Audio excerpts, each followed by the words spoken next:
Muy buenos días, el tema de hoy es ausentes del cuerpo. Vamos al libro de 2 Corintios capítulo 5 verso 4. Porque asimismo los que estamos en este tabernáculo gemimos con angustia, porque no quisiéramos ser desnudados sino revestidos, para que lo mortal sea absorbido por la vida. Ausentes del cuerpo. Como el apóstol Pablo nos habla acá en la palabra, ausentes del cuerpo, pero cómo este hombre miraba su cuerpo. Yo me lo imagino mirando su cuerpo, pero anhelando tener un cuerpo celestial, no vivir en el cuerpo que él estaba viviendo, ya que en diferentes textos de la palabra encontramos que él dice golpeo el cuerpo. Este cuerpo que muchas veces sus miembros quieren hacer cosas que él no quiere, que en el espíritu él quiere estar en el espíritu de Dios, pero su cuerpo tiende a hacer cosas indebidas, quiere andar en la carne. Por eso él decía en la palabra, dice que él gemía anhelando ese cuerpo celestial, o sea, ausente de ese cuerpo terrenal que el Señor le había dado para vivir en un cuerpo celestial que es el que el Señor nos va a dar cuando usted y yo partamos de este mundo, partamos de esta tierra, ese cuerpo en el cual estaremos con Cristo Jesús si usted y yo perseveramos hasta el final. Pero mire que encontraba que porque asimismo los que estamos en este tabernáculo gemimos con angustia. Este tabernáculo es en este cuerpo, porque hay momentos en los cuales como que la carne tira, la carne jala al pecado, a la inmoralidad, a la mentira, a la falsedad, a la hipocresía, a la arrogancia, a la soberbia, a la prepotencia, a la altivez, la manipulación, la falsedad, la hipocresía. Como la carne jala, y hay veces como que nos dejamos deleitar por los deseos de la carne, nos dejamos deleitar por lo que nos rodea o nos mueve el entorno o el mundo. Por eso el apóstol Pablo dice, gemimos con angustia porque no quisiéramos ser desnudados.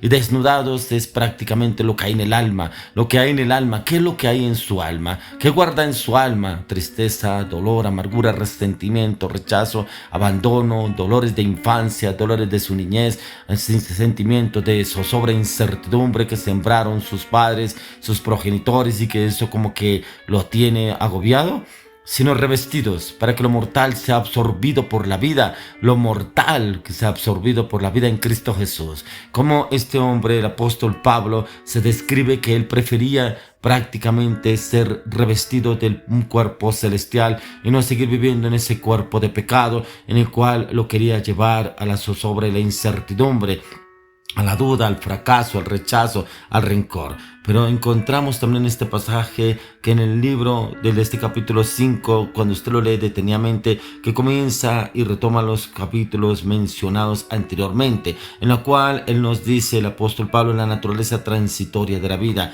explica sus dificultades y sus luchas, pero también sus pensamientos y deseos pasajeros, que hay esperanza también en la resurrección, que él se basa esperando en la resurrección en Cristo Jesús. Pero el apóstol Pablo nos habla de la importancia de que a medida que el hombre exterior disminuya, es decir, mientras que usted y yo disminuimos a nuestro propio yo, a nuestra humanidad, a nuestra voluntad, pero que también ese hombre se vaya desgastando a medida que usted y yo clamamos la oración, en el ayuno, la intercesión, la meditación y la meditación de la palabra. El hombre interior se remueve a través de la transformación de nuestras vidas por Jesucristo. Por lo tanto, nuestra atención debe concentrarse en lo que no se ve, o sea, en lo espiritual.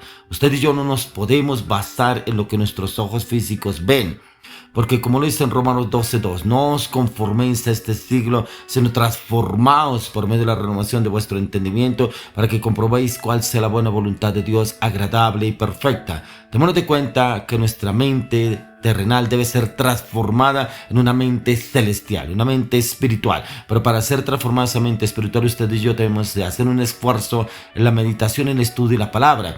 Pero es importante que muchas veces la mente está tan cerrada, como dice la palabra, que la mente del hombre está cauterizada, está cautiva por el enemigo. Pero usted y yo debemos empezar a esforzarnos a meditar en la palabra, pero también a memorizar textos bíblicos. ¿Para qué? Para que la mente sea renovada en el Espíritu de Dios, que ya no andemos en una mente carnal, sino en una mente espiritual a la luz de la palabra. Por eso es que usted y yo debemos basarnos no en lo que usted y yo vemos, sino en lo espiritual, y no en lo físico que usted y yo alcancemos a ver o visualizar.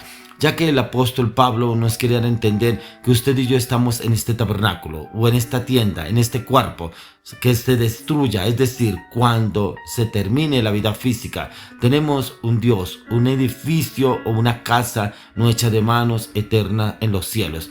Una casa en la cual el Señor tiene preparada para usted y para mí, un cuerpo celestial, ya que aquí el apóstol Pablo nos habla de la resurrección y de la transformación en seres espirituales. Esos seres espirituales que desde ya usted y yo debemos trabajar y vivir en el espíritu, que cuando el Señor venga nos encuentre en el espíritu y nos arrebate juntamente con él, sino cuando usted y yo partamos directamente a la eternidad con Cristo Jesús.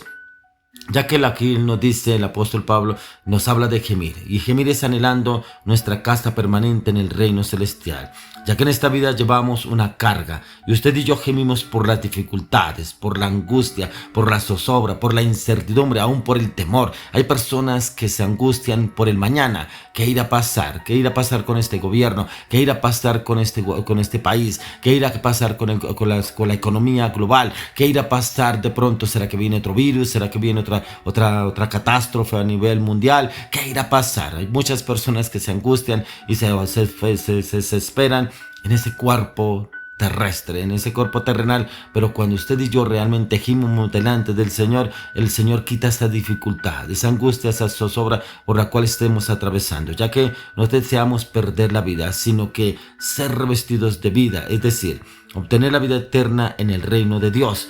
Pero para esto es importante que usted y yo muramos y seamos transformados al retorno de Cristo. Morir, como dice el apóstol Pablo, para mí el morir es ganancia por ganar a Cristo. Pero tenemos que tener en cuenta que el morir es el morir a mi yo, que es lo que más me obstruye, me ataca. Porque hay veces que decimos, es que esta mujer me tiene todo abrumado, es que este esposo me tiene desesperado, es que estos hijos ya no me los aguanto. Pero no nos damos cuenta que muchas veces somos nosotros, ese ego, ese orgullo, esa soberbia que no nos deja avanzar ni evolucionar. Y es precisamente este cuerpo terrenal que a veces no lo queremos crucificar, debemos crucificarlo a diario. El apóstol Pablo decía, cada día muero, crucifico este cuerpo, lo crucifico. Él decía, golpeo el cuerpo, pero cuando él se expresa que golpeo el cuerpo es debilitar la carne con ayuno, oración, intercesión y clamor al delante del Señor. Por eso usted y yo, este cuerpo físico, debemos separarnos de esta vida física, de nuestro tabernáculo, este cuerpo, esta habitación que el Señor nos dio en esta tierra. Mientras estemos en esta vida, estaremos ausentes del Señor, de la vida eterna en su reino que Él nos ha prometido. Confiamos por eso en la palabra que el Señor mismo nos da y confiamos también en la promesa que Él nos da a cada uno de nosotros, porque Él la cumplirá. Pero siempre y cuando usted y yo perseveremos en esa palabra y esa promesa que Él nos da. Y la encontramos en el libro de Hebreos capítulo 6 del verso 17 al 20. Ahí mismo lo dice el apóstol Pablo, por lo cual queriendo Dios mostrar más abundantemente a los herederos de la promesa la inmutabilidad de su consejo, interpuso juramento para que por dos cosas inmutables, en las cuales es imposible que Dios mienta, tengamos un fortísimo consuelo los que hemos acudido para asirnos de la esperanza puesta delante de nosotros, la cual tenemos que como segura y firme ancla del alma y que penetra hasta dentro del velo, donde Jesús entró por nosotros como precursor, hecho sumo sacerdote para siempre según el orden de Melquisedec. Es lo que el Señor quiere darnos, esa esperanza. Ya el Señor rompió el velo y ese velo lo rompió para que usted y yo tengamos acceso al tabernáculo del Cristo Jesús en el reino, en la eternidad. Dice que donde Jesús entró por nosotros como precursor, hecho somos sacerdote para siempre según el orden de Melquisedec, ya que este velo cayó y a través de que el velo cayó, a través de nuestro Señor Jesucristo, podemos tener entrada a las moradas celestiales, podemos tener entrada al mundo espiritual. Ya que el apóstol Pablo sigue diciendo como resultado que quisiéramos morir. No debemos temerle a la muerte o verla como algo devastador. Por el contrario, quisiéramos estar ausentes de esta tienda o tabernáculo y al mismo instante siguiente de nuestra conciencia estar presentes con el Señor después de la resurrección. Ya que todos compareceremos ante el tribunal de Cristo, es importante conocer y entender ¿qué es lo que el Señor quiere que usted y yo entendamos y hagamos? Ausente del cuerpo. Y esa ausencia del cuerpo debe ser a diario. Pero eso es espiritual. Esa ausencia debemos llevarla al presente delante del Señor y declarar que usted y yo estamos en el tabernáculo, la presencia delante del Señor en Cristo Jesús. Amén.